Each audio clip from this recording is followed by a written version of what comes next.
और किसको उधार दी है तूने मुर्गी? गूंगे तुझे कितनी बार बोला है किसी को उधार मत दिया कर। और जिंदगी अजाब बना के रख दिया तूने। तेरे जैसी औलाद होने से तो बेहतर है कि मैं मर जाऊं। जलील करा के रख दिया तूने मुझे। कान पकड़ ले उधर। मुर्गा बन, मैं तुझे कह रहा हूँ मुर्गा बन जा उधर। तुम कान पकड़ उधर, कान पकड़ ले इधर।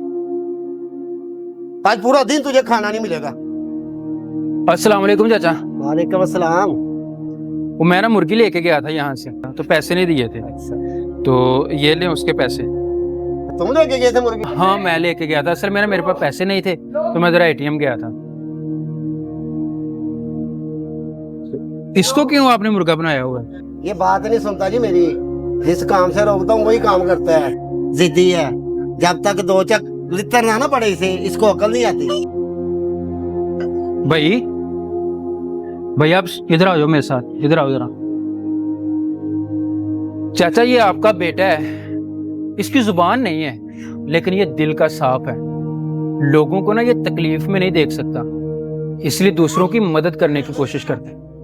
असल में आपको ये जिद्दी लगता है ना, दर हकीकत ये दुनिया की सख्ती नहीं जानता।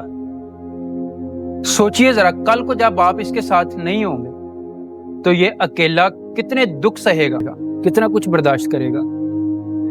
अगर आप ही इसके साथ ऐसा सलूक करेंगे तो ये मोहब्बत कहां ढूंढेगा, सुकून कहां पाएगा, गले लगने के लिए किसके पास जाएगा।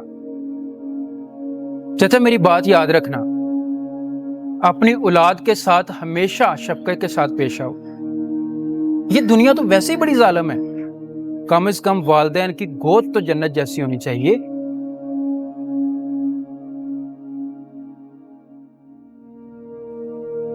बेटा मैंने तुझे बहुत दुख दिए, बहुत दुख दिए बेटा मैंने तुझे। मुझे माफ कर दे बेटा। आज से मैं तुझे कोई सजा नहीं दूंगा। मुझे पता है तेरी जुबान नहीं है, लेकिन तेरा दिल ही तेरी आवाज है बेटा। तू ही मेरा गुरूर है। मेरी दुआ है बेटा, तेरी दुआ है तो। अगर वालिदैन औलाद के साथ इतनी सख्ती करेंगे तो दुनिया का तूफान उनको बहा ले जाएगा। बच्चे जब माँ बाप की आगोश में सुकून ना पाएं तो फिर वो कहां पनाह लेंगे, वो मोहब्बत कहां ढूंढेंगे। खुदारा खुदारा औलाद के लिए रहमत बनो, जहमत नहीं।